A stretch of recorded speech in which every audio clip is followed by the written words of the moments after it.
Alright, we'll let that render. And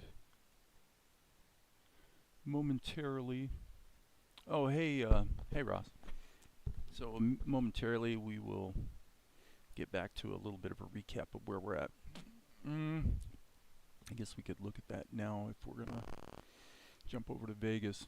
So the main problem with Vegas right now is that this background painting was really big, and so because of that I need to cache it in memory. I had to make a really big painting in order to pull off this establishing shot. Okay, so there's going to be some rapid cuts here, as you can see. So yeah, so where are we at? Well, here's where we're at. In Blender, let's just pull out here a bit. Okay, so what we have is literally the rest of the entire episode 3. So I'm pretty pleased with the progress. In the show itself, we're at the roughly, well, we're pushing 13 minutes, so we're definitely more than halfway through. So that's good. So we have all these, there's quite a bit left to ink. Some of it's in color. So the concept here is use every tool for what it's good at, right? So we're basically using, when you see anomalies like this, it's mainly because you've got a character that's filled in with color, and then I don't have a blank keyframe after the drawing, and so because of that, it's showing over the other stuff. So the simple solution is to just turn the fills layer off. So what we're trying to do is just crank through the episode, getting all the ink and paint done on the characters, and then we'll insert them into Krita for final processing. Okay, so the challenge of the initial shot, I knew the beginning sequence was going to be a little heavier than some of this dialogue stuff that's going to go pretty quickly, so we're sort of paying the price here at the start. Basically, here's what happens. This should be probably Alt-A. It looks like I am in edit mode. So what happens is you've got the close-up shot, and then it pulls out. So stop right there. That's your establishing shot, and then the village is pretty bleak, like there's not really anybody around to speak of. And then we see this guy come around the corner, and it turns out he's the cabbage guy from Avatar. So we're putting in a cameo of him. And so that's that. So how was this accomplished? Well, what would it be? I guess it would be probably this one? No, this is the animated scene. So the animated scene, are we on the right screen? Yes, we are. Okay, so this is basically, this is the shot. Okay, so the shot's pretty big, pretty wide. He's way off here in the distance. Well, this is like 30, I don't know what the exact dimensions is. This is like 3,500 pixels wide. It's much bigger than it needs to be, because I knew that this was what people were going to see. They're going to see at basically full screen size, they're going to see this with a subtitle Gripson, and then camera pulls out, that would be actual size, something like that, and then the guy comes around the corner here.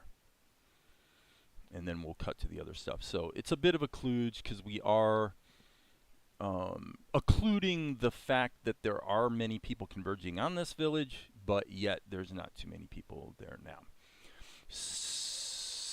It's all happening in real time, and by cutting close to the characters, we can sort of hide the fact that I went over this in a previous live stream, but the basic idea is to trick the audience into kind of feeling like the town is filling up with people without actually having to draw and animate, you know, umpteen zillion people, right? Okay, so the actual painting is what I am looking for here. I probably put it in the backgrounds. I'm thinking salt and light backgrounds There's probably a craw file here. Cave interior, let's sort these by type.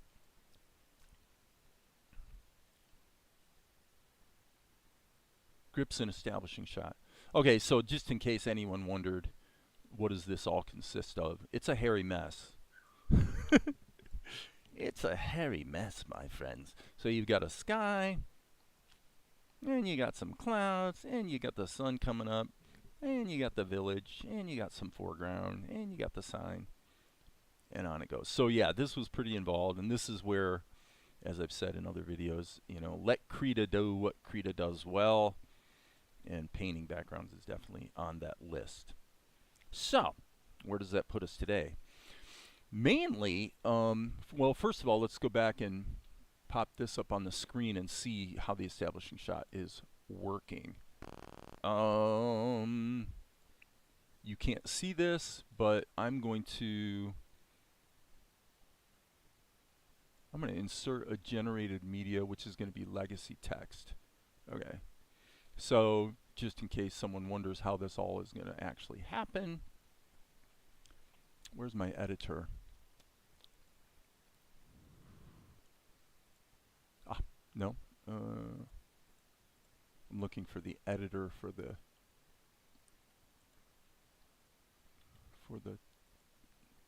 text plug-in.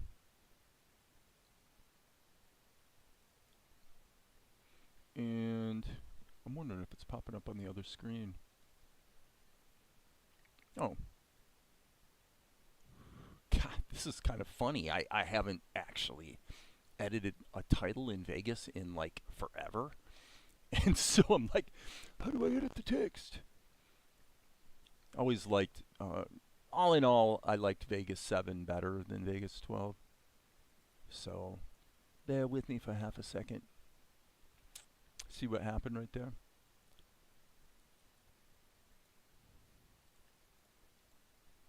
I'm not going to spend much time on this. That's for obviously editing the cropping of it. But yeah, this is a little embarrassing, but how, you know, this obviously happens plenty of times on my channel. Okay, so in case you're wondering what the heck's going on here, I am clicking this to edit the text, and I see the title bar of Vegas flash, and nowhere on the screen do I see the here it is. It's on my main screen. Okay, that explains it. It popped down here, and of course, ironically, was covered up by the preview. Duh. Okay, so sorry about that, friends. That's pretty embarrassing. Okay, so this is supposed to say Gripson. Okay. Okay. We might not want to have caps on. Oh, it's one mistake after another, friends. There's no end to it. Probably 14. No, that's too small. 24. No, that's too small still. Well, 36. We'll go with that. Okay, and then what we're going to do is placement is going to be towards the bottom of the screen, and I am not going to fiddle with the font right now. I don't care, okay? So in the show, what will happen is probably this should fade out once once that move starts happening. So again, you guys can't really super see this, but there it is. And then this will probably be positioned so it's actually right under the sign kind of thing. So no big deal. All right. So where that puts us here is we need to look at maybe adding some detail to the background painting. Right. So I'm going to close this up, save my work. To be fair and accurate, this is going to be kind of a one-off painting, frankly. Like, I will be surprised if this one gets used like anywhere else. So what I'm going to do, I need to think about this for half a second. I'm going to go ahead and go with my little oil paint brush and just start fiddling. Okay, that's interesting. Yeah, it's because of the colors. the languishing color on the brush. But so I'm not in the zone yet. So give me a few minutes to get in the zone. Wow, Ross, did you use any of the AI directly? No, no. This painting was completely from scratch. No. Hey, Amar, and Chizyapo, thanks everybody for coming today. So yeah, all I'm doing is adding judicious detail to ostensibly make this painting sit in the mix a little bit better at, you know, closer range, so to speak. One way that we could probably do that would be to actually take this highlight color and just basically occlude this hard edge. Like in the wide shot, it's no problem, but up close, it's a little questionable. And this brush, I like this brush because if you press harder, you get a blending effect. It's just kind of a utilitarian sort of oil painty sort of brush.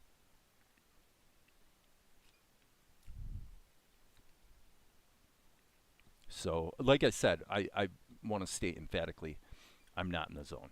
I'm not in the alpha zone. Once I get into things like background painting, I tend to go into the zone, and right now my mindset is still a little confused. Like I'm still trying to figure out what it is I'm trying to do. I don't know if that makes sense, but if you're a creative person, you probably understand what I'm talking about.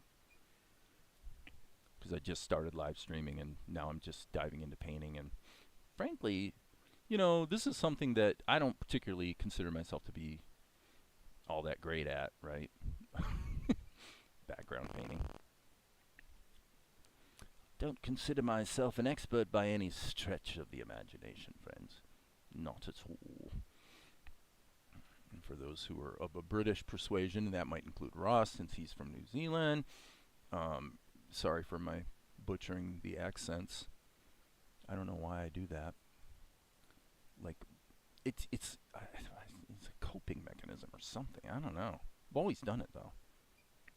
Okay, so I see what's got to happen here. I'm starting to find my zone. Sometimes you just have to start scribbling and painting and just kind of wait for it to happen, honestly. And then you start feeling it. You don't really see it. You just kind of feel what's got to happen. That might be a little too weird. But, okay, so as long as we're just hanging out, I will say I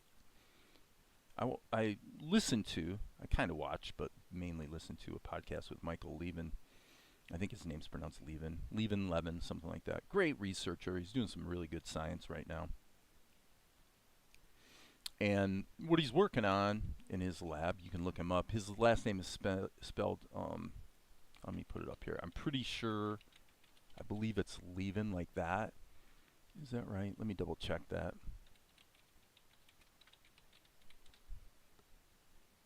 Oh, it is Levin. Oh, I'm sorry. Okay, I'm wrong. It's actually just Levin. So maybe it is pronounced Levin. Anyway, really interesting guy. To hear him speak, he sounds Canadian.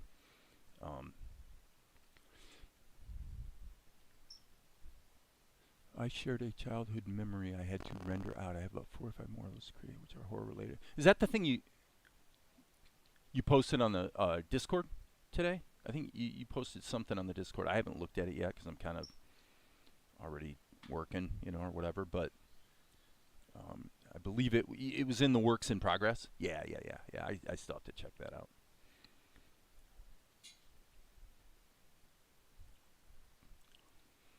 That's looking better. So I want to definitely elucidate this hard edge where the shadow begins to, you know. To me, this is just, you know, this is just fun. Like I said, I don't consider myself particularly great at background painting, but it is one of the things I enjoy doing the most, I think. And this is just a rough and tumble tarp, basically, awning thing.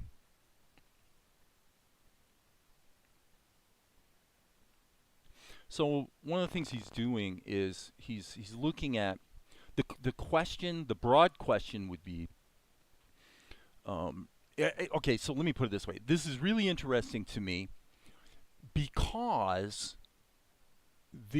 to me, I'm seeing an incredibly interesting correlation between Levin's research, human lived experience, yes, stock charts. There's an interesting correlation between all of these things. And the correlation is that you're dealing with domains where you are both comprised of and contained in a collective. Okay? So, in other words, you have a body, but your body is actually just a collection of cells that are differentiated in different ways. And so the question, scientifically speaking, has to do with how how do cells know what to do? you know? And so this is an interesting domain to study because, like a stock chart, if you look at a candle on a stock chart, you're looking at one little thing in its own domain that is both part of a collective. In other words, it's part of a litany of candles that make up what we call the chart. But each candle itself is also comprised of an entire chart in the smaller time frame. And our bodies are the same way. You're a bag of cells and meat, right? But at the same time, you're part of a family. You're part of a neighborhood. You're part of a country, et cetera, et cetera, et cetera. So what Levin's looking at, it's one of the things that they're doing in his lab. It isn't all of his work or anything, but one of the things they're looking at is, okay, so if you have like with salamanders, if you have an injury, lose a limb, whatever, how do you essentially trick the cells into thinking it's okay to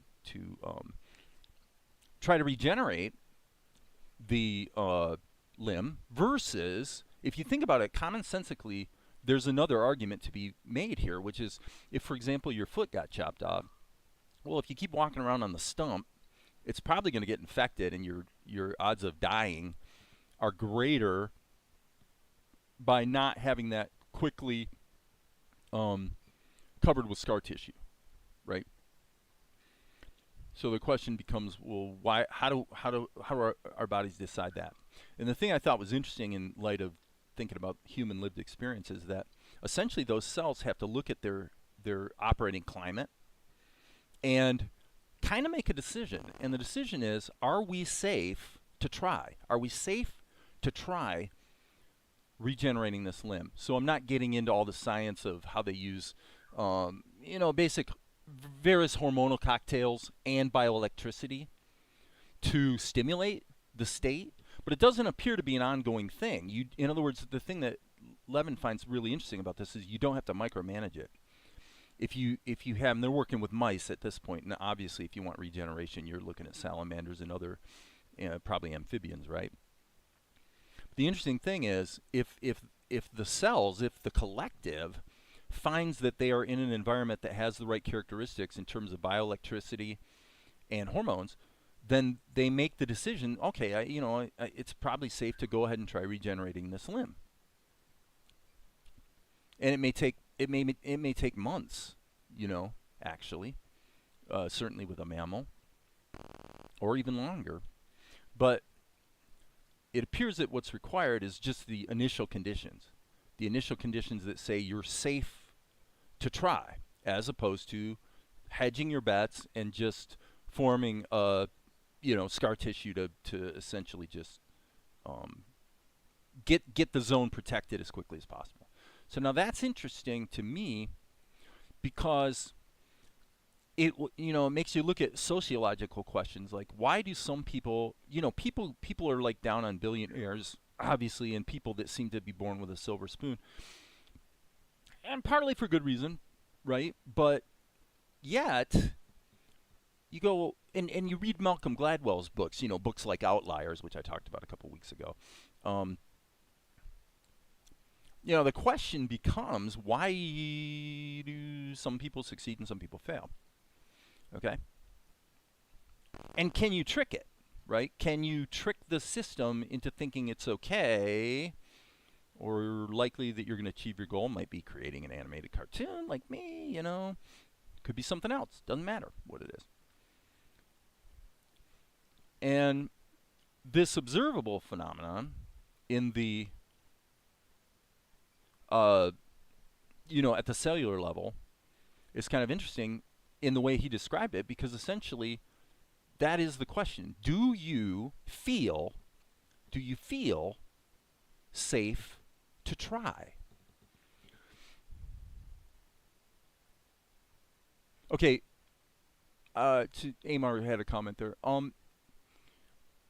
This goes to be clear with Levin's work. Significantly, they're specifically not dealing with trying to manipulate the genome.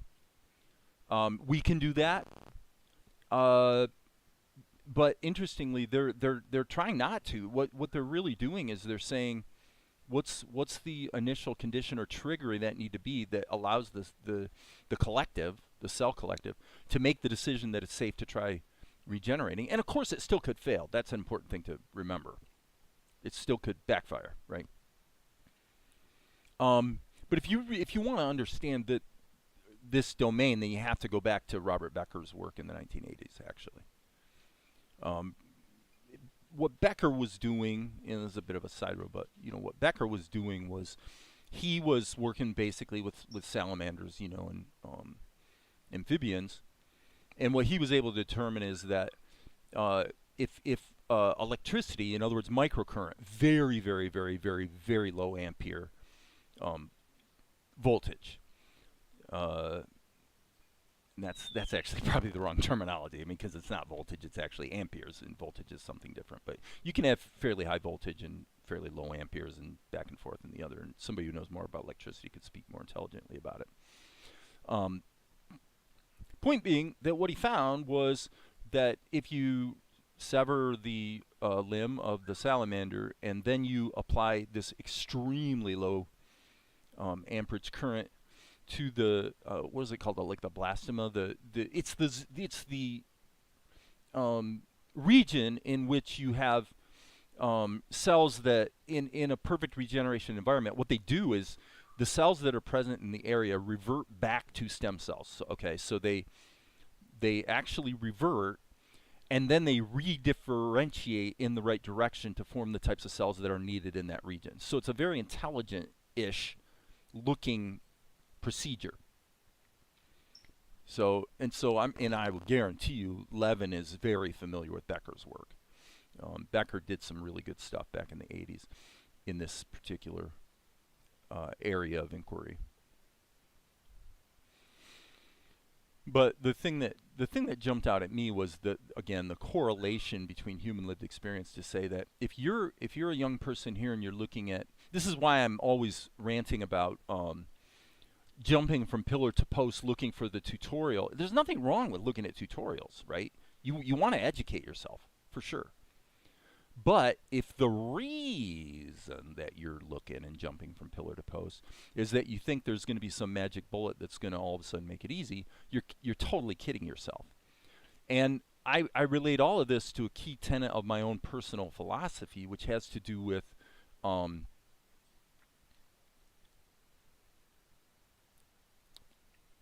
I just saw Valerie out of the back of my mind, and it caused me to have a brain fart.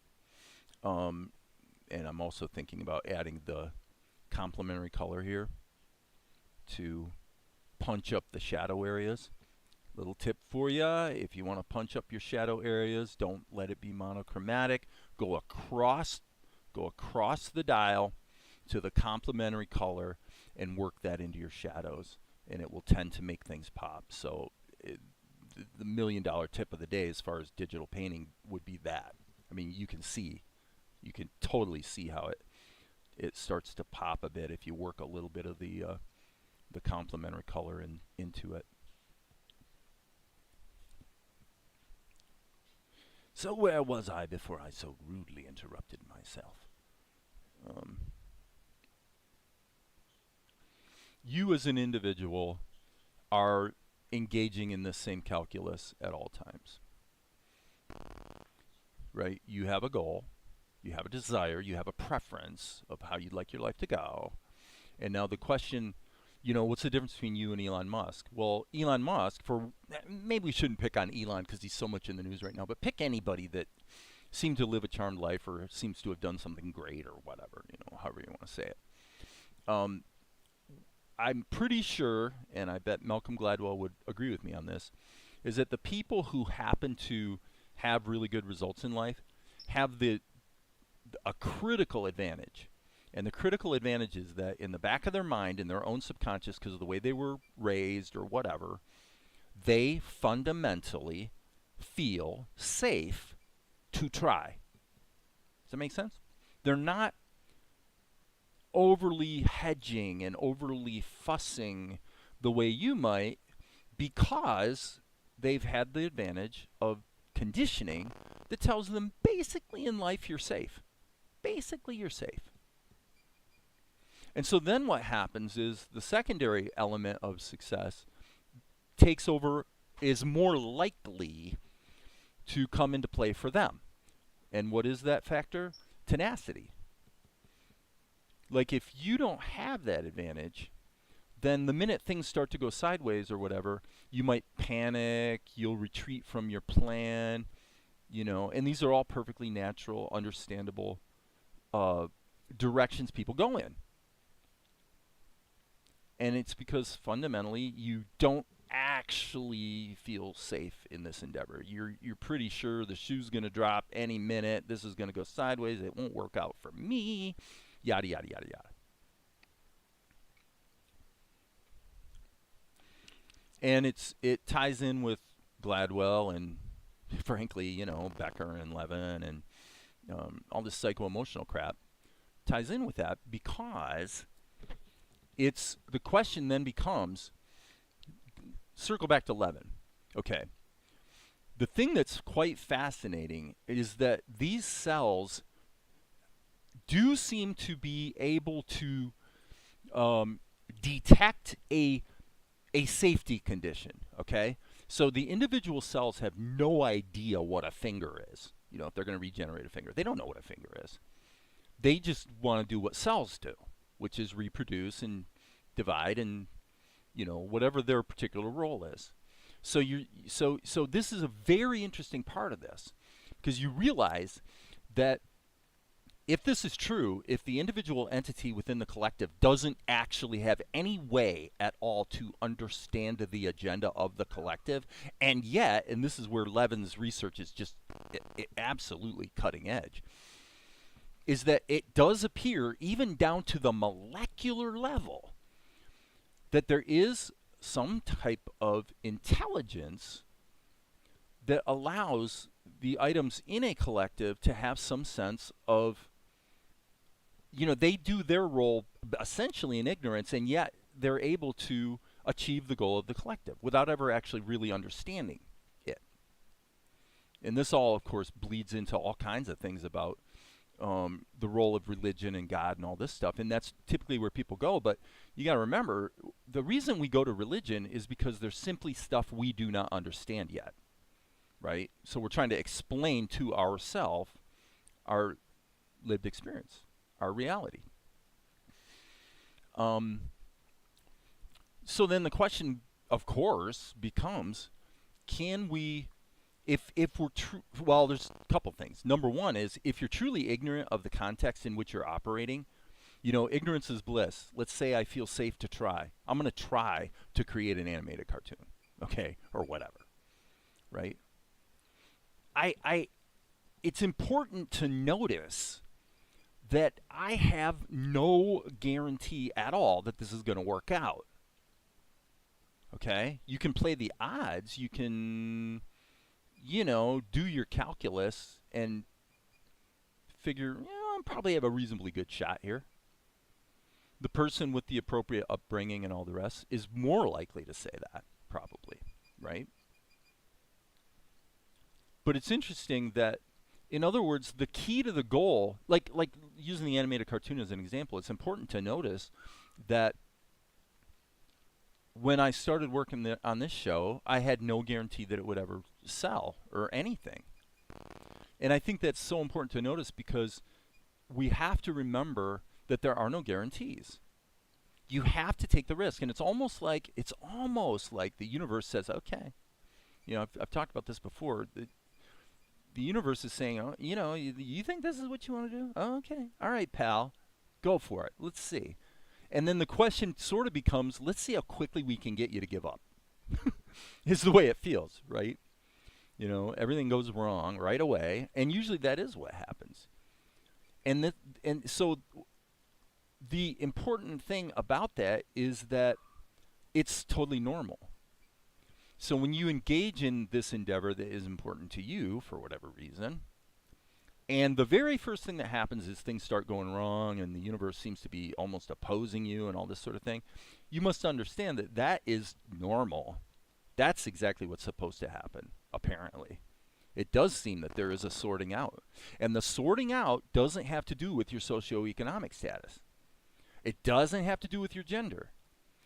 Of course, yes, there are externalities that may come to bear on you for good or ill that have to do with race and gender. But that's not the thing that's actually important. What seems to be the thing that's actually important is, will you quit or will you persist? Seems to be almost that simple. So persisting doesn't guarantee you'll succeed, but the converse kind of is true, which is there is no such thing as succeeding without persistence, you see. And I think it's an important thing to, well, at least to me, it's fun to think about because this is the plight of the human lived experience in places where you have a great variety of socioeconomic status. You have various forces in the culture that seem to be sort of opposed to certain groups. But one of the things about this line of thinking that I thought was, it's kind of interesting but borders on creepy, is that, well, the people who were not necessarily born with a silver spoon in their mouth, but they were born and raised with a general sense of their own safety. Okay? Like the cell in the petri dish or the collective, they don't understand that that's how they were raised. That's just what they experience. They don't understand the full implications of it. So then what happens is, because of their upbringing, when they have an idea, they try it. They just go for it, So, well, why not give it a try? And then when things start to go wrong, they go, well, it'll probably work out. We'll stick with it. We'll just keep going, right? And so then their odds of having a success are much greater. And then what happens is they become Republicans, and they look with disdain on the people that they view in the culture as takers, the people that haven't paid that price of risk. Okay? So what's wrong and evil about that is they factored out not the socioeconomic, basically the upbringing related factors that caused them to have an advantage that these people they look at it with disdain didn't have. But in terms of their clinical assessment of it, they're not wrong. Because you probably will find that there's a great correlation between various kinds of disadvantages in terms of the ideas about yourself and your chances that were planted in you as a young person. There's a correlation between that and the likelihood of whether you'll actually succeed, right? And so then what would you expect to have happen? Well, what's going to happen is people who come from success tend to continue to have success. And people who didn't tend to not. But it's not because they couldn't have. That's the key. It's not that they couldn't have. It's that it didn't take very damn much to get them to give up and quit. Now, is that I'll throw it out to the group, which I don't know how much people are paying attention because I'm not even looking at the chat right now. But the question then becomes, well, is that unfair? To even think of it that way? Or whatever, Okay, let's see what we've got here. We're getting into some pretty good detail. I feel like I want to put in some like really light lines that sort of indicate where there might be like slats, I guess, slats on these. This wall is made of something, right? Yeah, I'm totally making this up as I go along, friends. And maybe I'm making it too smooth. I don't know. Up here, I could totally see a little bit of a highlight there would be good. This is probably okay. The reason I think about these things is because I'm the guy who was raised with all of the wrong ideas. And I say that emphatically. I didn't have the advantage of an upbringing that essentially built into my psyche the idea that I'm fundamentally safe in the world, kind of thing. Right? I was one of those guys that kind of feels like he has a wolf at the door, you know?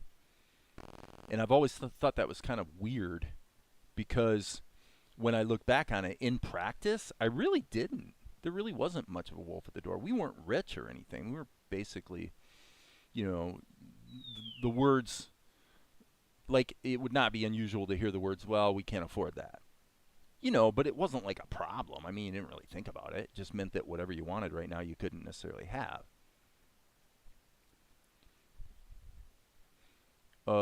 Probably the thing that made the biggest difference for me was doing sales. When I first started my business, and I had to persist for about 5 months, like literally before I made my first sale. It was hard to persist, but I did, and I'm so grateful that I did. Because I learned that if I don't give up and I keep trying to tune my skill set,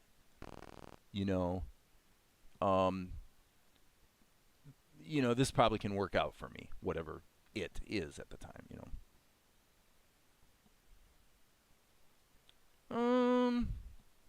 That's feeling pretty good. All right, let's see what's going on in the chat.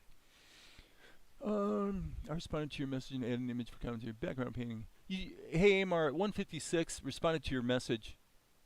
Are you talking about the animation I showed with the dog? I thought it was stem cell. Okay, blah blah blah. Because my limited knowledge of bodies already have some level of regeneration. Well, yeah, of course. If you cut yourself, you heal. So clearly, regeneration is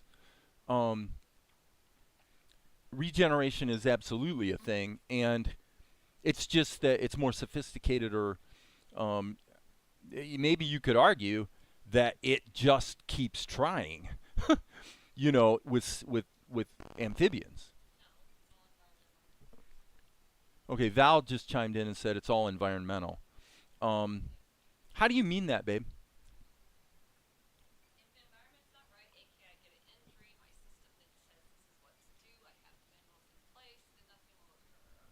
Okay. Okay, well, right. So you're baking into the idea of trying, the idea of not necessarily having clear direction. That's actually one of the things that's weird about it, is the collective batch of cells seems to work in a coordinated fashion to do whatever they're trying to do, and yet we're pretty safe to assume that no individual cells understands what it is they're trying to make. Now, maybe on some level that we don't understand yet, they do. Val purports that they do understand the context in which they're operating. I'm not convinced that that's true, but it might be true. I certainly would concede that's possible. Well, that's one of the things that makes me like the luckiest guy in America, is that Val and I can sit and sometimes, man, we'll just like fucking talk for 3 hours, about interesting things, It's really kind of cool.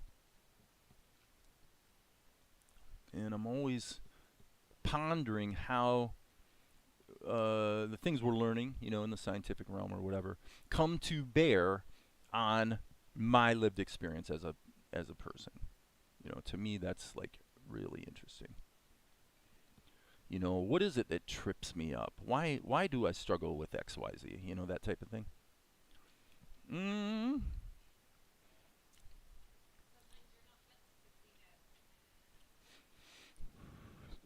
not meant to see what? Oh, well, correct. And that's a. She said sometimes you're not meant to succeed. Okay, but if you're Mike 11, you'd say okay that empirically seems to be true, but then the question becomes who's deciding the meaning? Who's deciding whether I'm quote unquote meant to this or that? Right? Okay. Okay. Okay. So she's basically saying a combination of environment, DNA. I'm feeling pretty confident with the idea that resorting to the nature of your upbringing is probably pretty important. So it's like what's programmed into your mind in terms of the possibilities you believe are. There's that too. Yeah, I mean, there's physical limitations. It doesn't really probably matter much how much I practice. I'm not going to be playing in the NBA, right? Now there are and exactly, and there are exceptions. I mean, there's one dude. I think the shortest guy in the NBA is like 5'3" or something, and um, just a heck of a jumper, and you know. So right now I'm fiddling with, am I going like way beyond the level of detail that's strictly necessary here? Got no idea. And this unfortunately looks like some kind of phallic symbol in the background. So we better add some appropriate shading to de-emphasize the whole. Um, mm-hmm.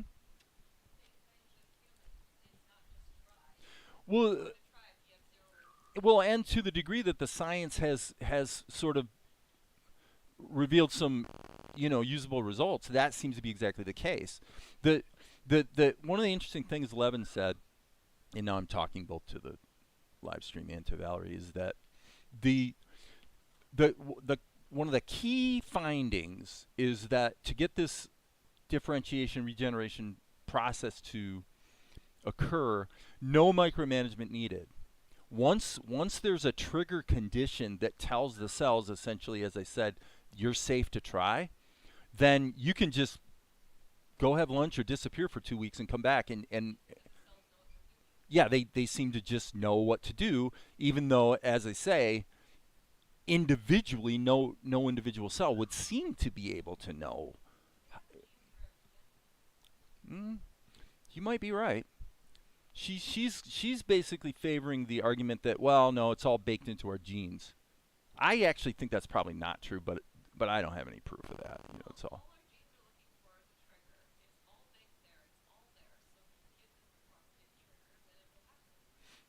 Hmm, fair enough.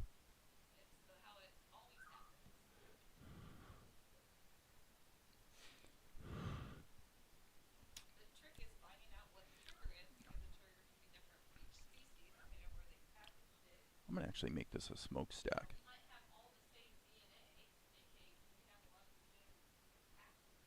Mm-hmm. Mm-hmm.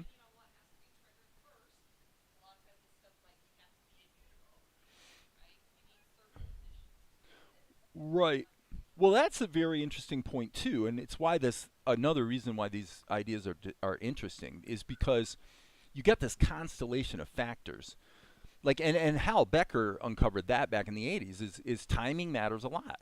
If you have I think it's called a blastema, you've got this area of injury, and there's a narrow window of time where if you apply microcurrent to it, the regeneration occurs, and if you don't, it's like you reach a point where it's too late. And that window of time is fairly short, as I recall, like a matter of like 3 days or something. So,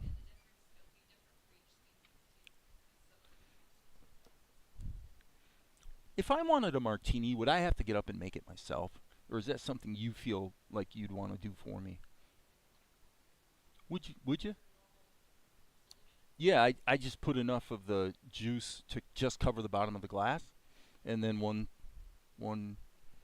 shot of the gin. So now this is obviously a hot mess. Let's go ahead and render it and see what it looks like in the show.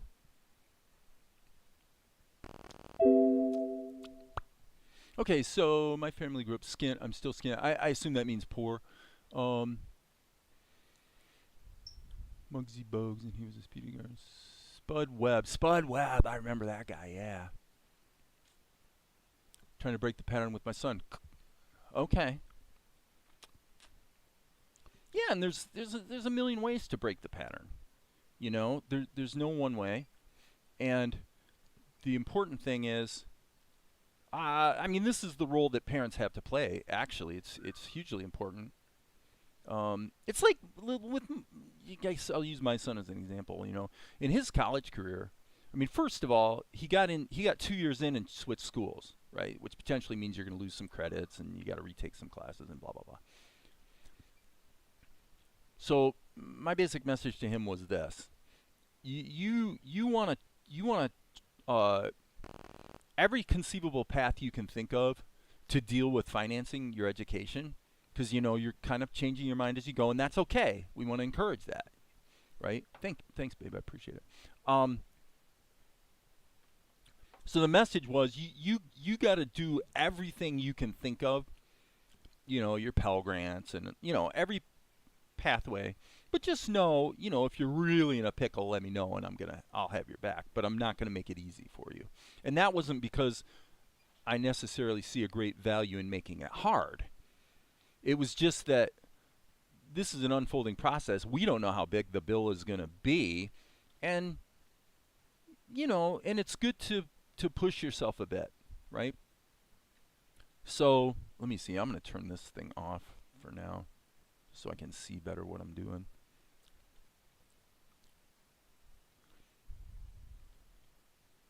And it's difficult. I mean, I think that, you know, life isn't easy. And, you know, I kind of wish it was. But it's not. And it never has been. And I don't think it ever will be. Because it's not really supposed to be easy. Or if it was supposed to be easy, who decided that it's supposed to be easy? You know, it's just like what I asked, the question I asked earlier.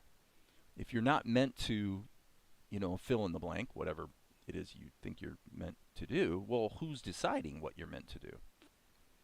And a side point about that in regard to religion is this: if you can't know in advance, then why give a bunch of your mental and psycho-emotional energy to pondering it, right?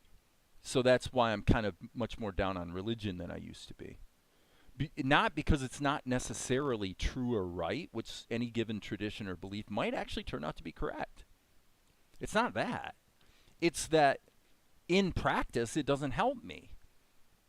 You know, is prayer efficacious, for example? Well, as near as we can tell, it seems to be basically the same as random. Okay, I've got a real problem here in that I put this in the wrong place. Okay, so now we should shade it in and put like a shadow area here. So you want to, you know, in other words, we cannot succeed as a human race if we don't have a fundamentally collectivist mindset. And if you're going to take that and convert it into policy, for me, that means that one of the very most important policy priorities needs to be education in every possible way. For people to come out of college with a multi-$100,000 debt load is just absolutely as dumb as can be. Like, how can you do this to your children as a culture? How can you do that? How stupid can you be? But we seem determined, and it's basically understandable. The bottom line is that there are entities that are profiting enormously from this, and they like that, and who can blame them? That's pretty much the whole story.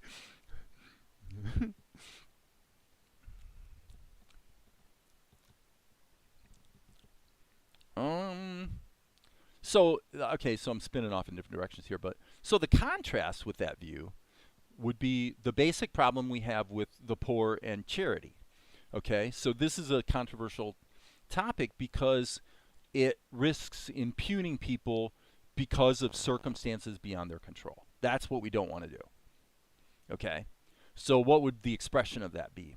Well, it would be, well, we have a policy that says we want to make welfare or charity or whatever you want to call it readily available to those who need it.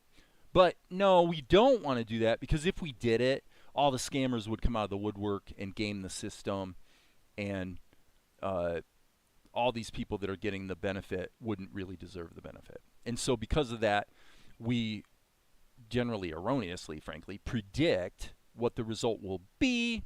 We make a judgment based on prediction, which is often, if not usually, wrong. And so, and then ultimately, what choice do we make? Well, we wind up making the choice that actually benefits us, the taxpayers, the most, right? Because we're looking out for number one kind of thing. Well, the problem is there is no number one. The problem is that if we can't get to a place where we basically say, look, our neighbor is me, right? Everybody matters. And that circles back to the top of this conversation, because what that means is if you did have that mindset and that was guiding your policy choices, yes, of course there's going to be fraud. Of course there's going to be abuse. That's okay. It's okay. Do you have fraud and abuse in your own home? Does somebody, does Valerie eat the last of the, barbecue potato chips, and so then I don't get any? Yes, it happens. It's not the freaking end of the world. There will be some fraud and abuse, and that's just part of the way the world works. And it's not, in the case of potato chips, it's not really even intentional. She didn't know I wanted any more of the potato chips. She just wanted some potato chips, so she had some.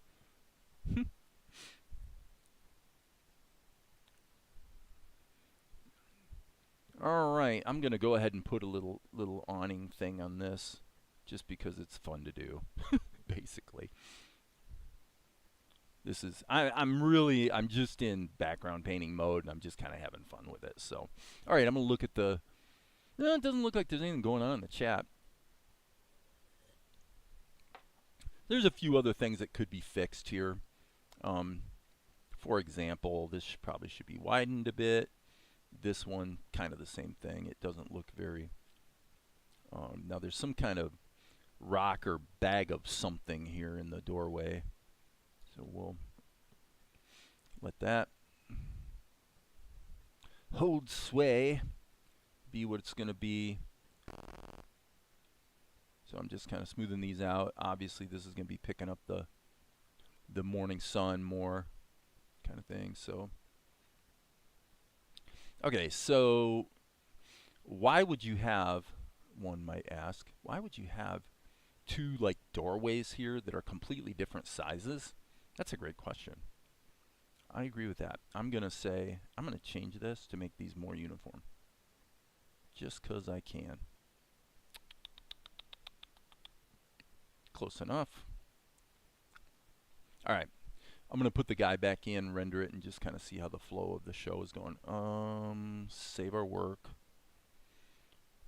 And I'm probably going to want to tighten up some of the edges, because right now everything looks a little too bulby and mushy. And I'm not loving that, so Shift B, I'm baking the last two shots into the render, or into memory, so that Vegas will play them back at speed.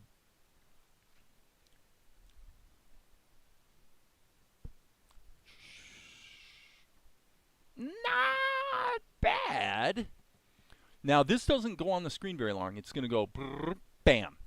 Yeah. I just, without even looking at the edit, I said bam. So you can tell when it just feels like it's right. Pow. This guy in the the animated thing here, this all needs to be darker. So I'm actually going to address that right now while I'm thinking about it, because it's kind of a big problem. So let's go to this shot.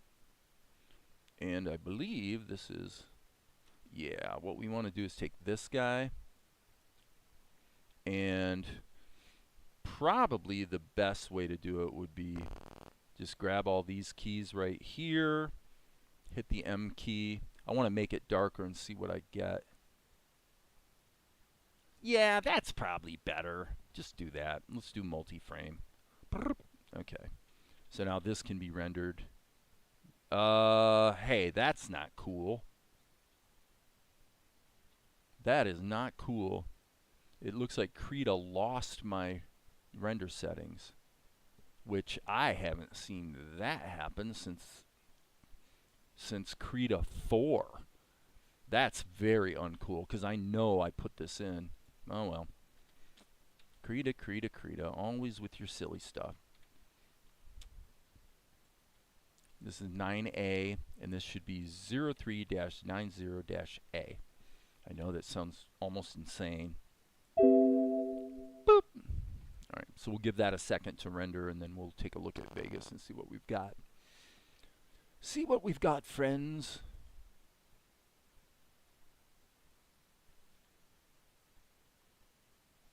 And this is not on. Sorry about that. So again, I have to pre-render this. You would not think at this point in time that you would have these types of issues with computers, but so it comes around the corner and then poof. That's pretty good. That feels pretty good. Once we get through that, then this will simply cut to the close-up. Bam, right there. Okay, cool. So everything's happening. So like I said, paying a little higher price here. Let's turn off the preview. I am satisfied with this. That needs to be saved. And now what we're going to do is we're going to check something here. If we go Control R, we can see that this is 90B. So what I want to do is open this up again and see if the render settings were retained. Nope, this is the wrong one. Sorry guys, I grabbed the wrong scene. And this would be A, craw. Okay. So Control R. Okay, yeah, it must be that I set the render settings before and I never bothered to save them. So I've certainly done dumber things in my time. Okay, so now the only thing we really need to do is let's go to the Conan brush here, and we want to start cutting in some sharp details.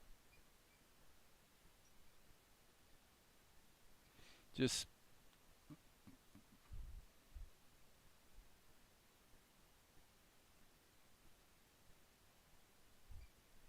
that's a little strong, isn't it? Let's redo that.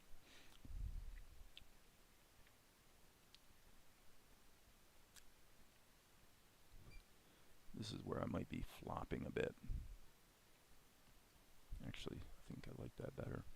This would probably be better if it was one big, just one smooth awning, frankly.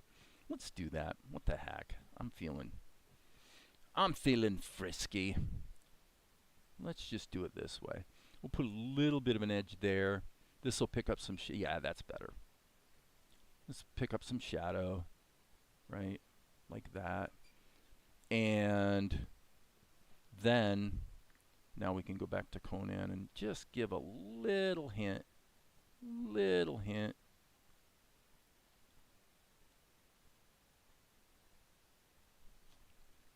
I would say that's better. And then the question becomes, if we take this color and just go the smallest change we can. Look at that. That change is so tiny. It just shows how your eye is so keyed into contrast, man. It's really amazing. Anywho, there's that.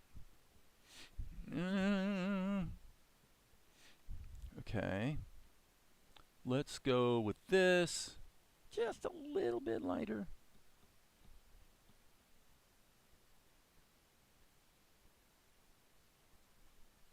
Just trying to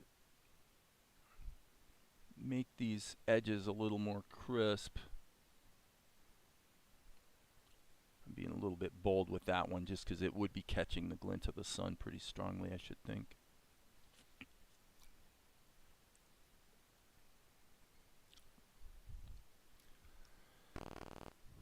Little here, little here.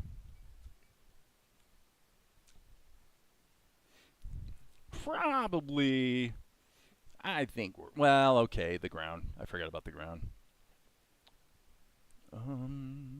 Let's have some fun with the new Krita brushes. Okay. This is like a pretty poorly performing oil paint brush. Wow, that's definitely hard to control. And so let me just, these brushes are definitely cool, but like I said, they're a little hard to control. Frankly, my old standby I think would be a little better in this case. Just want to smooth out the ground, but let it have some variability to it, obviously.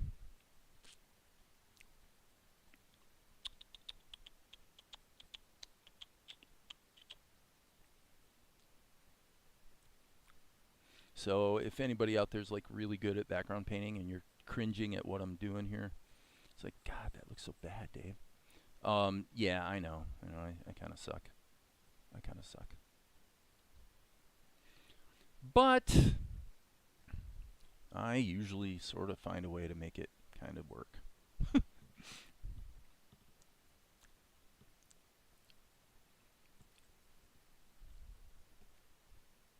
That feels pretty darn good, I'd say. Not bad. Save our work. Render. And I think I'm just going to jump right into the next shot. Okay, so Blender honestly doesn't have a great way to do ripple editing as far as I know. Meaning that I can't go here in the middle and just tell Blender, and maybe you can, but I don't think you can. You basically have to lasso everything from the end, like kind of like that, and just move it downstream if you're basically taking keys that are pretty close together and trying to spread them out so you can actually add some detail or whatnot. Okay, anything going on in the chat? Nothing's going on in the chat. Okay, so this shot, let's just do it this way. I'm going to do this the same way I did the other one. This is just going to be blinking, basically. So there's really no reason to, I mean, frankly, I could just save this on the RAM disk. Actually, it looks like I already did. That's crazy. Guess I was thinking ahead. Okay, so back to Krita, and probably we want to pull this in, get rid of this guy. Oh, actually, strike that. I'm going to keep him in here because I need him for a color reference, come to think of it. Okay, so for this shot, we're going to first save as. Let's get organized. So this is going to be 03-90-C period. Well, not period, but that's the folder. So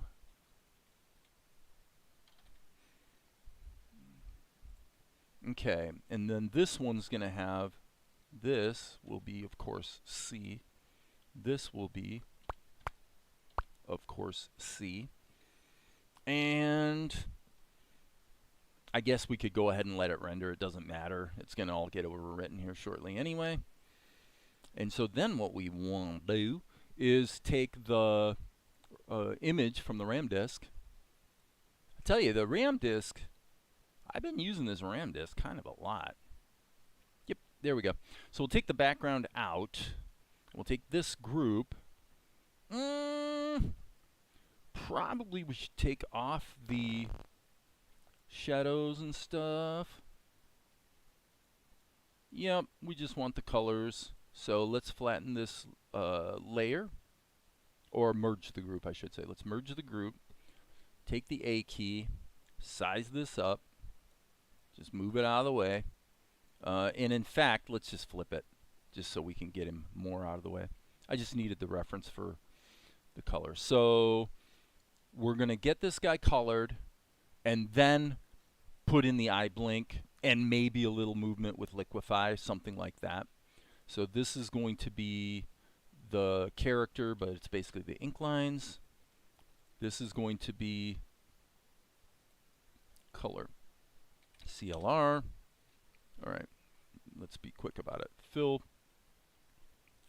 tool. Okay, in the close-up, we will probably want to make his hat a little lighter, just so. And this was, I remember his hair had a little bit of a yellowish tint to it. Yep, that looks pretty good. Poof, poof, poof, poof, poof. And I guess I should have done this first, but that's all right. Let's just go to our brush. Probably should be using Conan. And then I'll just repaint the pupils, obviously. Fill. Oh, that's pretty quick. Boom. Okay, that's going to be a bit of a problem. So clearly we have a leak. There's a leak. Okay. Fill, and didn't. Okay. This would be this. Boom, boom. We'll go with this. Just darken it. Hit the brush, and then go Shift-Alt-Q, which puts me in behind mode, which means I can't accidentally overwrite my stuff. And just for kicks and giggles, we'll use that color for this as well. Okay, looks like that is this, and that is up. I saw that right. I clicked right after I noticed the problem. Okay, fill that. Nope, darn it. Got another leak. Yep, right there. Fill that. Touch it up. Actually, let's not touch it up. Let's just, we're in behind mode, so that makes it easy. We can just paint in stuff pretty simply. So let's grab this, fill that, and then just paint it. Boom. Right on. So this whole region, generally if you're going to do what I'm doing right now, you want to use about as neutral a color as you can, but on the dark-ish side. So this is just essentially any blank stray pixels are now getting filled in. That's the beauty of behind mode. So save our work. And we got this. Fill this up. How did I get the wrong color there? There we go. There we go. Okay, this guy can be deleted. Save this. Turn on the background. And all we're going to do is, okay, we're going to image, trim to image size. We're going to take this. Looking at the prior shot, let's look at where he is. Okay, basically he's here. Okay, so we're going to go with that, and then we're going to blur it a little bit. 5-pixel blur. Let's try 1, 2, 3, 4, 5 of those. That's probably pretty good. All right, this guy can be put in to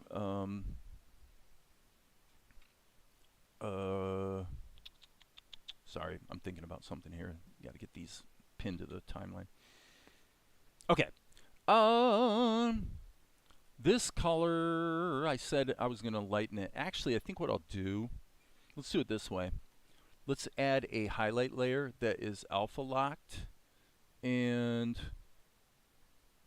I'm just going to use white, and I'm going to just brush this on like that.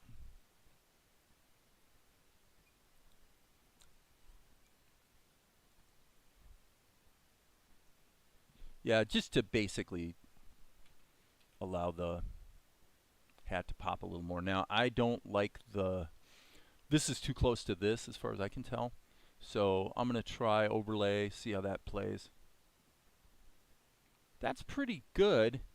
Well, I like it. So why don't we do it this way instead? Let's grab some sunshine color and just, oh boy, that definitely is too much of a good thing. Let's just go ahead and give him a little bit of a rim light. Okay, and then this is going to be highlight. Okay, so key item here. What you want to do is control insert, control insert, control insert, control insert. Because if we're going to do any, I guess this would be shadows. If we're going to be doing any animating of the entire group, then they need to have a one animation keyframe that tells Krita that they are in fact supposed to be animated. So in other words, what I can do is I can use the animate tool to move him around, and it'll put keyframes on every single layer, every constituent layer of the group. Got it? Got it. Okay, cool. So hence, that allows us to, whoops, wrong color there, friend. Okay, so that allows us to do this, and then use all of these layers as a single unified group. Okay.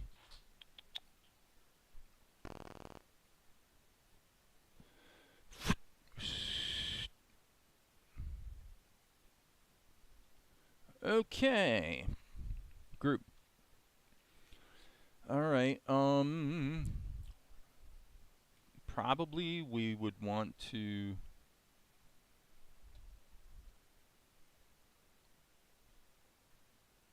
let me think about this. Actually,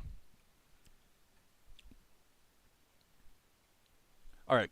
What we're going to do is we're going to go 1/2 of 1 second, and we're actually going to do a liquefy thing. Okay, so let's think about this for a minute.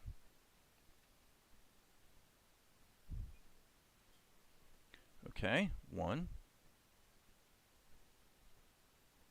And Krita, unfortunately, no, for crying out loud. Krita, seriously?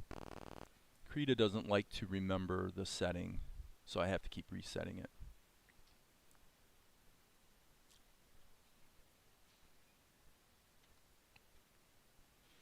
That's what I don't have to deal with Blender. Alright, so let's go with this. Okay. Alright, so this is wrong. This is actually, let's put this at the 1 second point. Well, okay, I'm off by 1 frame, admittedly. Okay. And so this, actually feeling this out as I go. I'm going to say this actually wants to be here, and then this, that's going to be my blink. So what I'm going to do is I'm going to go switch back to free transform. I guess it's kind of silly to change this. What I should do is move this here, go back 1 frame, and then just let him be like that. Okay. So we want him to move a little bit into the shot. Let me just let this play around a couple times. Yeah, okay. So here, what we're going to do is we're just going to do some quick and dirty painting. So let's go with this.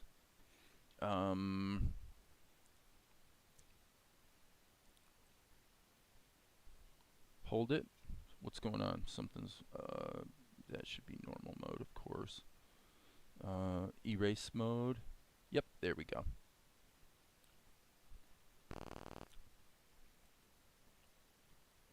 Okay. Color. Whoops. Okay, this is important. You have to remember to turn off anything that you have in the shot that's affecting the color. you have to turn off if you're going to try to do color matching. Probably goes without saying, but there it is. Okay, let's go with the technical drawing pen. Kind of the charcoal color. Let's just go back to here.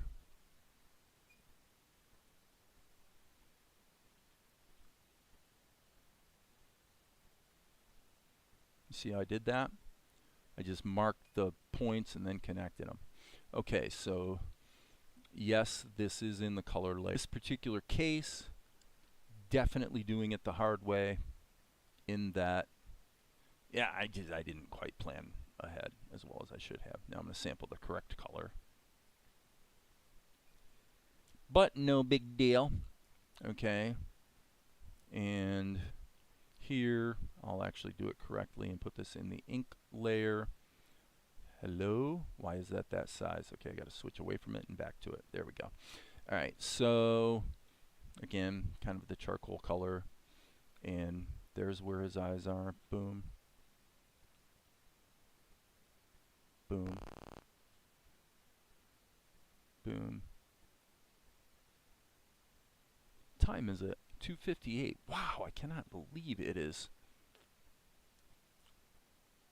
almost 3 o'clock. It's crazy, man. Whoops.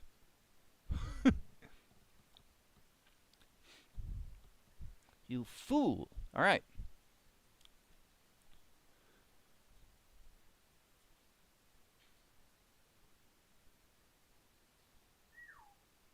Not bad. There's one thing I'm not liking, though.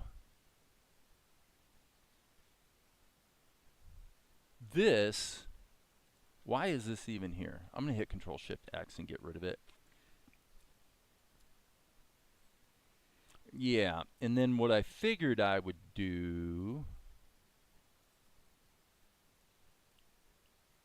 I figured I would put in one more blink on the chance that I basically want it in there later.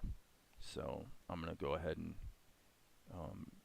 duplicate this as well. Actually, this should be just a normal blink, meaning it takes place over a single frame, not 2 frames. All right, erase, and we'll just keep doing it the hard way. No big deal. And as laborious as it may seem, actually at this point, we are almost completing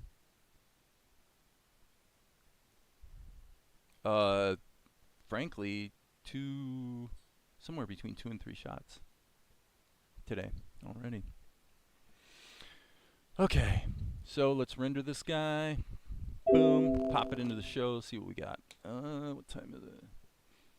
I said it's, yeah, 3 o'clock straight up. Cool beans. All right, so now let's jump over to here and over to here. And we're going to go to Project Media, and we're going to bring in 093C. At 8 frames per second. Poof. And this needs to have no resampling. All right, and then we're going to have to, unfortunately, pre-render this again. Again, kind of ridiculous in 2025 that we would have to pre-render, but yep, we do. All right, Gripson.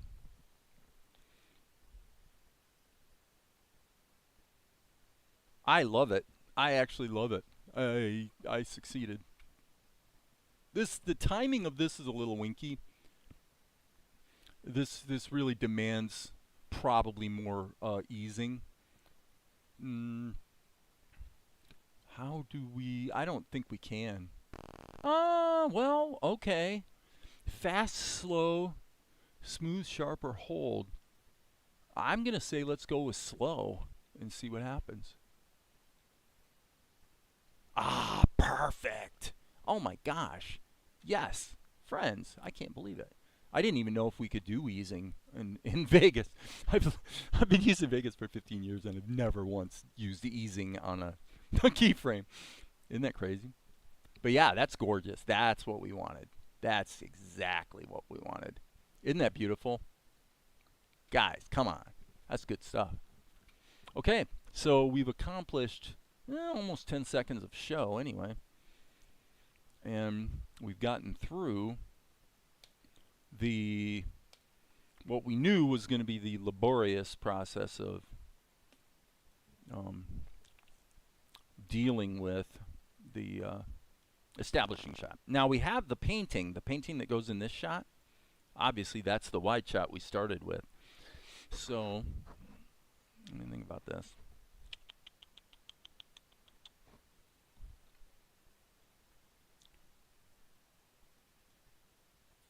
Well, let's do it this way. Let's hit Control Home, which for Blender tells it for now, Blender, you're supposed to consider, and this would be Control End. Actually, it's just one frame. This obviously is kind of stupid for this particular shot, but you know, I mean, why am I even doing this? Actually, let's just do this. Let's grab these keys. Let's just grab these keys. We'll just move them back here. We'll start at frame 80. This could probably be moved downstream a little bit. Control Home. Let's go to 110. Oops, I hit the wrong keyframe, or the wrong hotkey. Okay, Home, End. Okay. Okay, so obviously this could be just probably done in Krita, honestly. And probably just switch back to the wide shot, which is the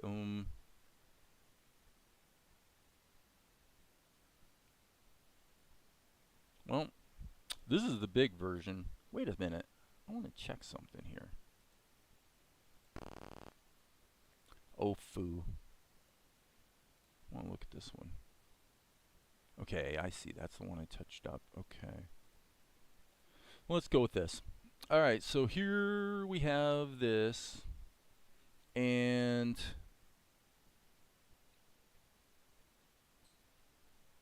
we definitely have a little bit of a problem. Okay, in the original concept,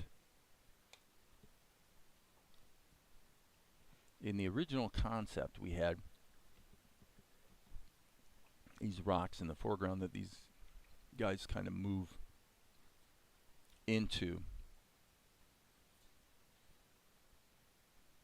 So I think what I'm going to do is I'm going to do this as simply as possible. So this and this need to be deleted.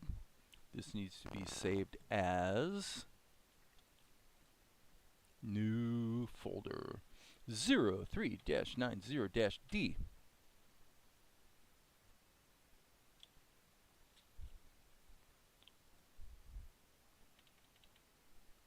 Boom, boom. Okay. What you gonna do? Well, I'm thinking we're gonna go to these guys. Probably want to be slightly on the blue side. So, well, what would the landing point be?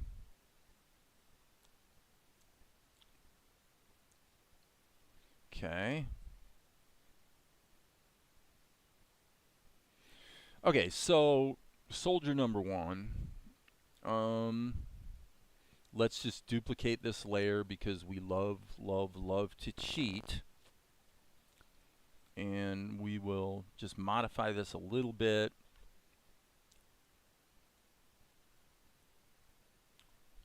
I'm going to actually turn this like that. Just going with what kind of sort of feels about right, you know. Da-da-da-da. Copy this again. Put this one over here. And flip it.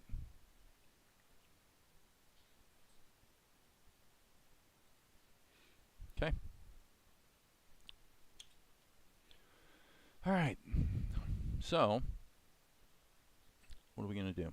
Well, okay, so about a second and a half. All right, so let's go control insert. And I am going to just, I'm going to do the, oh boy. Let's put in it, let's do it this way. Let's put in a guide layer, okay? So the guide layer says over the course of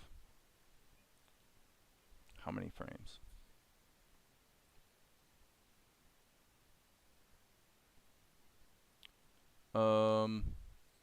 You know, probably 6 or something.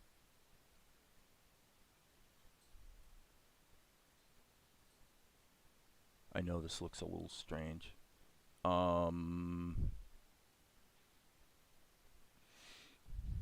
I don't do this type of thing, like when you go, you know, and you're indicating your tweens like real animators do. No, I'm not real.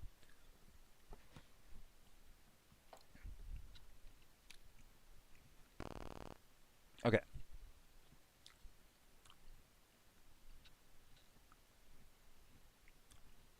A.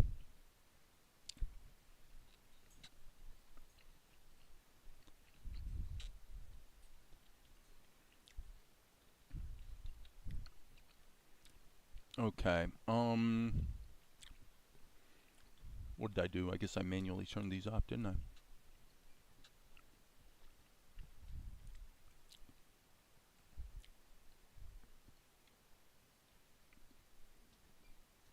Cool.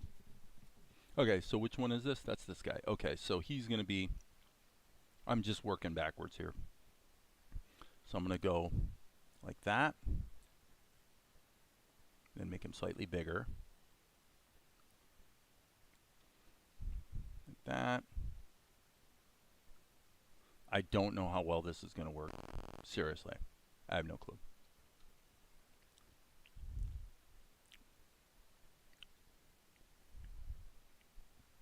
So what we could do to make it a little easier is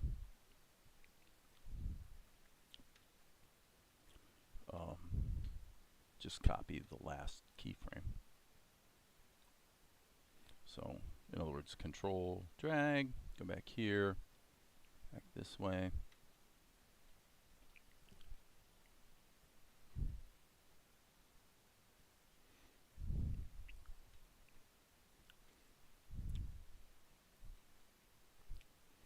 And this would be just insert. Okay, I'm not going to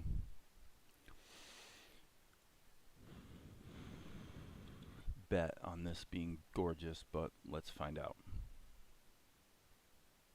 A little quick. It's a little quick.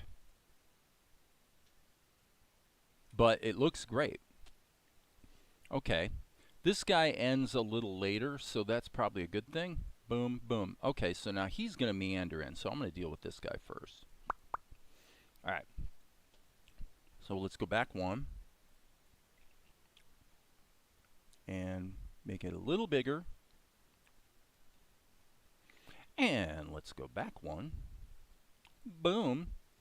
And we still want to make it a little bigger, but he's walking, so he's going to actually have a down there. Not sure if working backwards like this is like the most brilliant idea I've ever had, but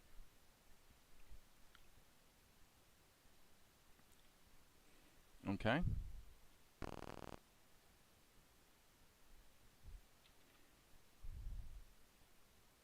Boom and boom.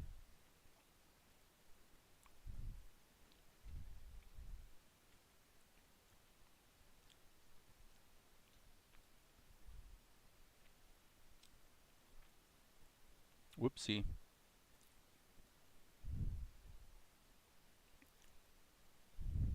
Slightly bigger.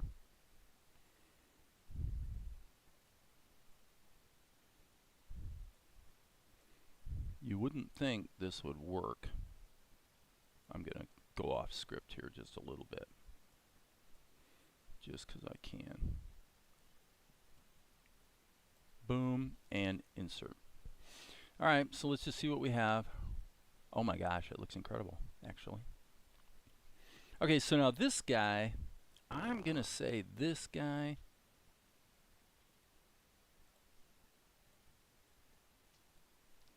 I'm just going to totally wing it here.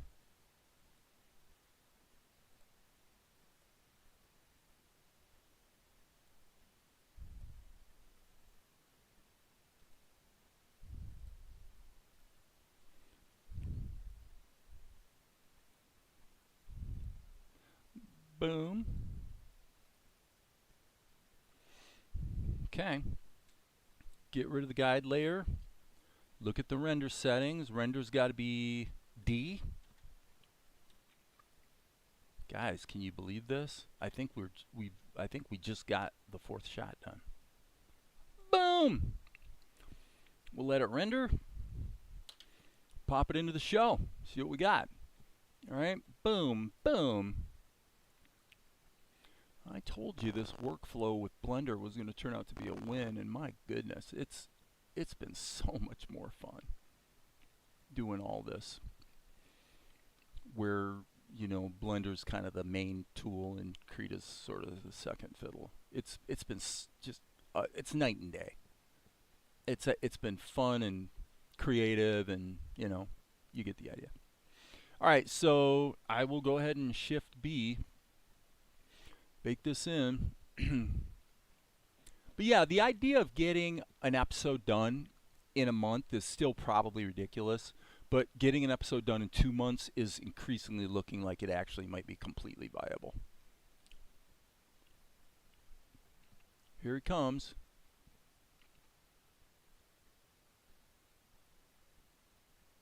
Okay, we got to change the, obviously we got a host of problems here. Let's see what this is. Oh yeah, of course. Of course. Let's go back here. I forgot. Here we need to actually have all of these deleted. Obviously. Okay, so now there is one other problem. Let's save this. We need to get the silhouette of our friend from A. From A. Okay. This guy, we're going to copy this layer, go in here, and we're going to paste this layer here. Okay. So now,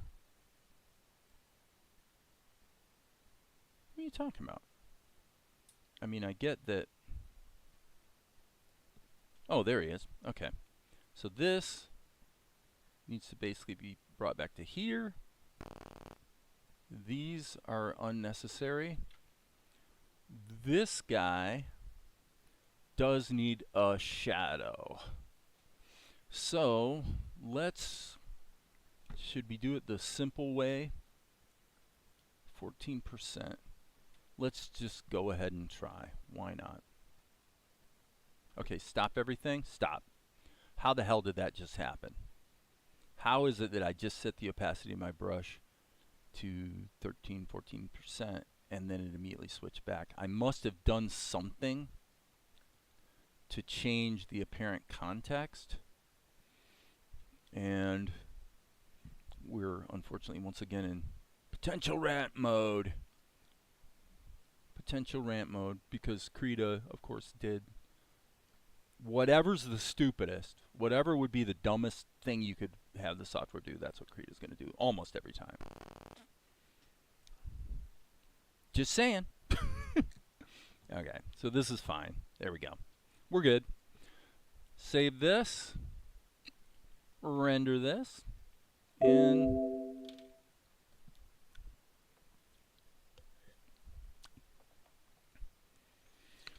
okay, so in Blender, where we're at is now we can cut to these shots. And we can actually start getting into the dialogue and the stuff that's inked. So that's what I wanted to get through today.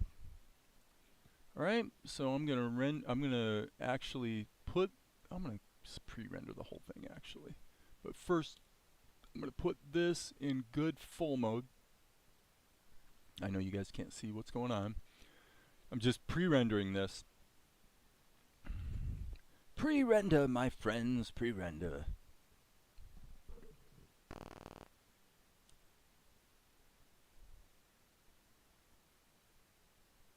Okay, let's have a look. And that's 11 seconds, not amazing. 11 seconds of show done in a couple hours.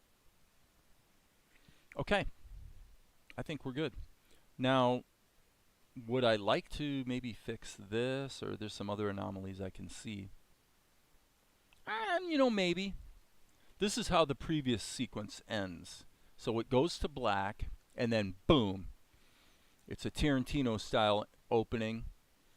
In other words, no fade in, it just cuts right to it.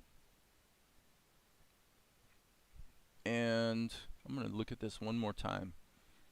And then I think I'm going to quit. I think I'm going to be done. So yeah, this painting could definitely use some work. But I mean, viscerally, if I watch it, nothing about it is actually jumping out at me and looking problematic, even though ideally I would probably get rid of these lines here, or whatever. That scribble line that's peeking through, though, is definitely a problem. I'll show you here in a minute, right there.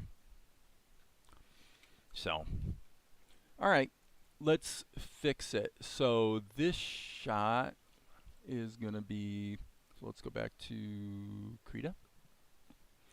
And, well, frankly, by some really happy coincidence, it turns out this is exactly the shot we wanted to take a look at.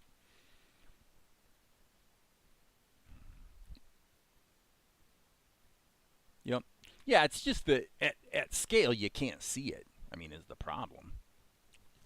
You can't bloody well see it. Now, the problem we have here is a big, big problem, because this is a flattened image. And so what you have is you got a color problem that's baked into a gradient. Okay, so I'm going to tell you this is the worst case scenario in terms of dealing with problems in an image. If I go back to the multi-layered version of it, would probably be one of the smarter moves I might make. The potential problem is I don't know if I made any changes to this after I imported it, but there's one way to find out. So this would be, is this what I'm looking for? Yep. Okay. So there definitely was some changes, but I think it was just a curves operation. Let's find out. Let's put all of these guys in a group and save our work. Okay, now we can select the group and add a, well, it would be a filter mask, which by default is usually, boom, that. Okay, so all I think I did was something of this nature. I'm pretty sure that's all I did. Okay, so, I mean, jeez, I'm going to just leave that off for now. I'm going to just try to reproduce it. Okay, so if I look closely here, I'm going to use the trick Darren taught me, which is to hit the R key. Boom. Wow. What are we doing here?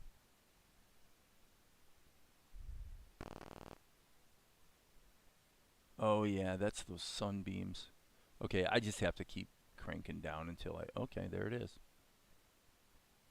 Okay, it's this. It's the sign. Okay, so, golly, that is so light.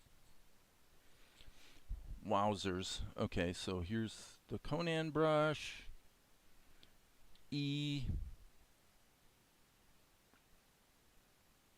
That's actually all I needed to do. Okay. So, and yeah, I mean, Yeah, that was kind of dumb to get myself in that particular pickle. I'm gonna leave this off. Okay, so for now, I'm going to copy this layer, which is literally copying the entire group, and I'm gonna paste this layer. Okay, so now I am also going to take the liberty of flattening this layer, or I should say merging the group. Wait. Well, that was quicker than I thought. Okay, so I'm getting rid of the yellowish sunbeams that are out there. I think they look stupid. And all I want to do is see if I can match this color, which is a simple curves operation. We will make it a filter mask, just mainly so that we can turn it off and on. That's real close. Oh my gosh. Jeez, I'll take it. Wow. I guess I lucked out a bit. Okay. Got to be bold. Kill it. Flatten that layer. 1, 2, 3. And save our work. Oh yeah, there was one other thing I wanted to do. I forgot. B key. Let's go to Conan. If you guys don't know what I mean when I say go to Conan, don't worry about it. It doesn't matter. Does not matter much. Okay, so now what I'm going to do, and by the way, this could probably just be painted out like so. Okay, so now what I wanted to do was catch some glints of sunshine here, like so.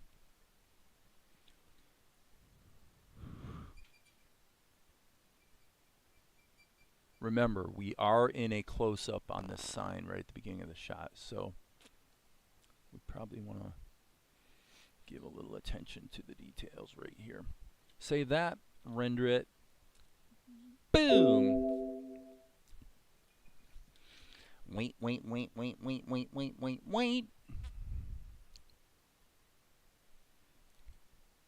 Be patient, my friends. Okay, so, there's one flaw. Dang it. I tell ya, I am such a goof. How I managed to make such dumb mistakes. Well, to quote Snoopy from the Peanuts comic strip, I'm just smart enough to know how dumb I am.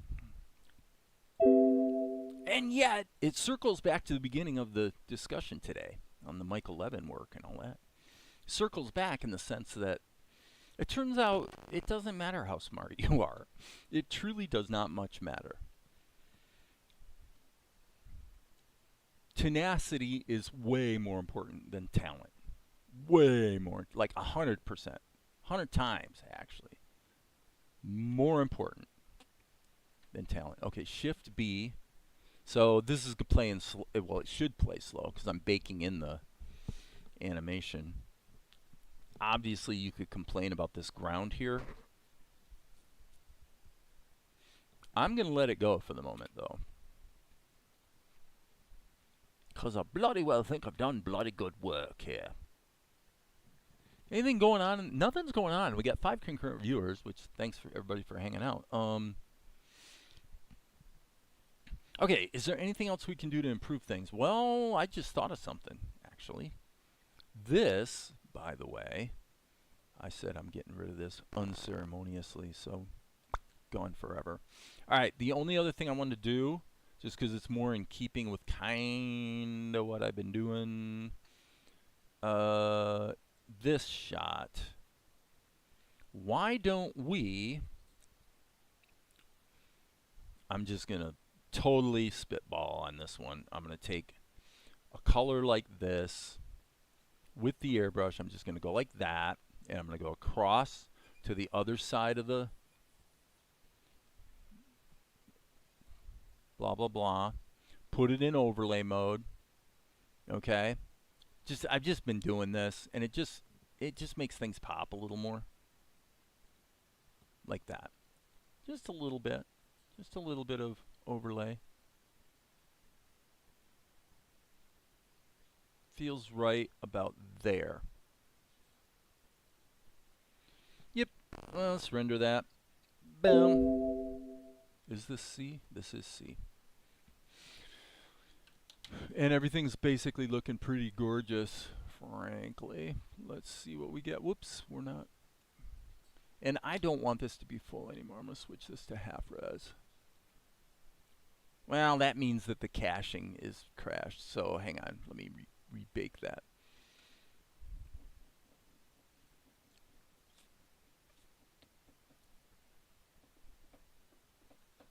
Isn't that great? Golly. 4 shots completed today. Admittedly, one of them I was working on last night. But, I mean, come on. Who gets 11.6 seconds of finished animated TV show done in a day, right? Come on. That's kind of cool. All right, I'm going to go to full resolution actually, but I'm going to put it in best full mode. So, unfortunately, you guys have to sit through yet another pre-render. Ross says, hey, I meant to say, for the villagers, Ghibli usually doesn't even bother with me. I know. Okay. So, I'm glad you brought that up, Ross. I've been thinking about that. I've been watching a number of anime and some old school stuff that has some sort of visual motifs that I enjoy. And yes, absolutely. Not just Ghibli, though. I mean, I'm not even talking about Ghibli. I'm talking in general, in anime, it would be completely normal to even start out with this wide shot and just show a bunch of people. But they're all frozen, and then the camera slowly maybe pushes in, maybe just a little move like this, like very slowly, and the people are all just kind of standing there.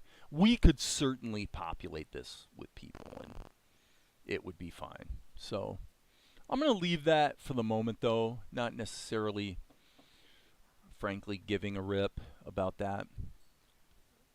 Everything's, you really, editing helps a lot. I mean, I can't really overstate that.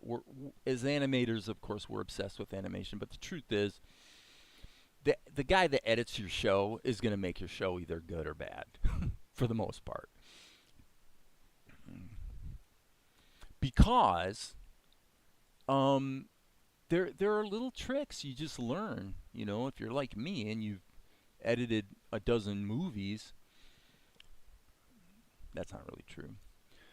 I've edited, in addition to a quadzillion, commercial media projects and stuff over the years, I have edited 8 feature films and 2 episodes of this show. I've kind of been around the block when it comes to editing. And what you find out, and Robert Rodriguez would totally agree with me on this, is that you can make or break the show at the editing stage. And the reason is you just feel stuff like this pull out. What's the timing of it? When should it cut to the close-up here, for example? Like the way the stuff feels timing-wise is like it's very visceral. You just feel it, and you can just tell. And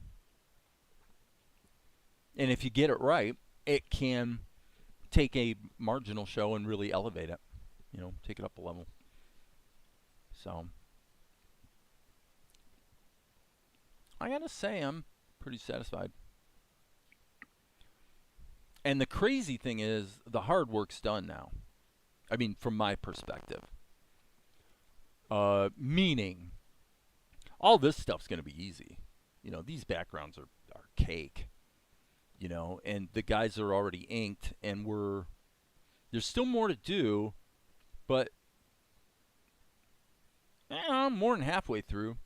So that's why I say if I can keep getting the economies, not so much of scale, but the economies of working forwards and backwards in order to see where I can reuse things, I think I'm going to be able to get this whole thing inked pretty fast. And like I said, the idea of actually generating an entire episode in 2 months is starting to look like a real possibility. So that's, of course, that's my goal, just because it's a cool goal to have. We'll see if I hit it. I might not. But it's fun to try, which again circles us back to the beginning of the talk today.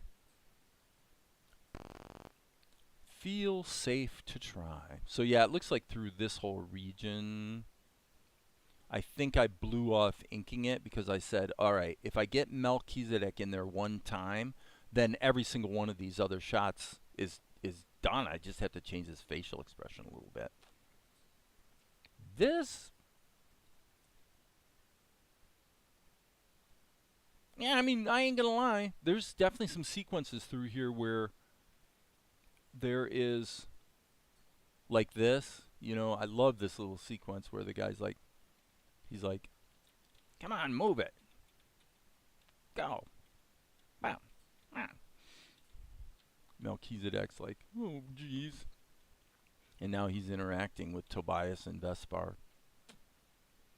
And spills beverages all over the two of them. So it's all kinds of fun.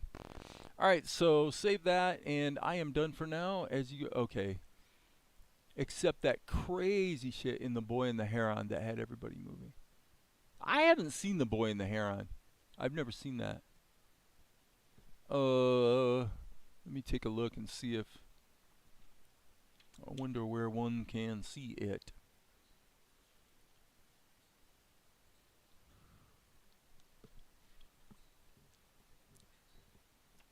I'm looking at Wikipedia to see if there's any indication. Oh, that's a Miyazaki. I didn't know that was a Hayao Miyazaki. How do you say that? It's Hayao Miyazaki. I think it's Hayao. Okay, so 2023. So this must be the very most current guys.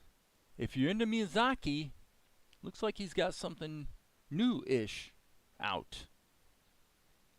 Ghibli, I did not know they had a new show out. 2023, so that's pretty recent. Cool. Do you happen to know where one can see it? You're talking about the shot. I think it's one that Miyazaki did himself, where it's just insane level of detail and animation over kind of a long shot. I know what you're talking about. And it was screened in both traditional theaters and other premium formats such as IMAX. The release was noted for its intentional absence of any promotion, with Ghibli choosing not to release any trailers, images, synopsis, or casting details in advance. Grossed $294 million. Okay, so I'm going to take this as great encouragement, because I too have done absolutely nothing to promote my show. So I'll have to look up where we can watch that. So anyway, that's it for me, guys. Thanks for hanging out, and it's been productive. As you guys know, there will be more later. Oh, it's a short?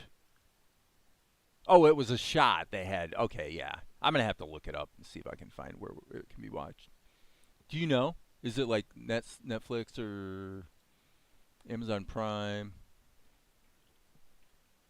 Boy and the Heron. Where to watch?